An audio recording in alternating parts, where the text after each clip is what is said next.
حضرت یونس علیہ السلام فرمانے لگے جبریل میری اس بندے سے تو ملاقات کرا جو اس وقت دنیا میں اللہ کا سب سے زیادہ عابد بندہ ہے، سب سے زیادہ عبادت کرنے والا، اس سے ملا۔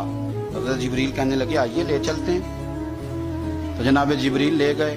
جب لے کے گئے تو اس بندے کے دونوں ہاتھ بھی کوئی نہیں تھے، دونوں پیر بھی نہیں تھے، اس کا وجود سارا تکلیف سے کٹا ہوا تھا اور اس کی آنکھیں بھی نہیں تھیں۔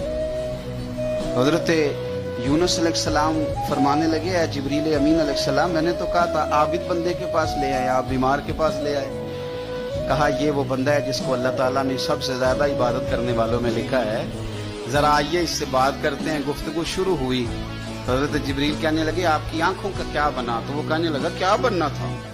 جب تک میرے رب نے چاہا میں دنیا دیکھوں اس نے دکھائی، اور جب اس نے کہا کہ اب تیرے لیے بہتر نہیں تو وہ آنکھیں لے گیا تو جے سونا ہی میرے دکھ وچ راضی تے میں سکھ نو چلے ڈاواں وہ لے گیا۔ وہ جب تک اس نے چاہا میرے ہاتھ کام کریں تو کیے، جب اس نے چاہا نہیں ٹھیک تو وہ لے گیا۔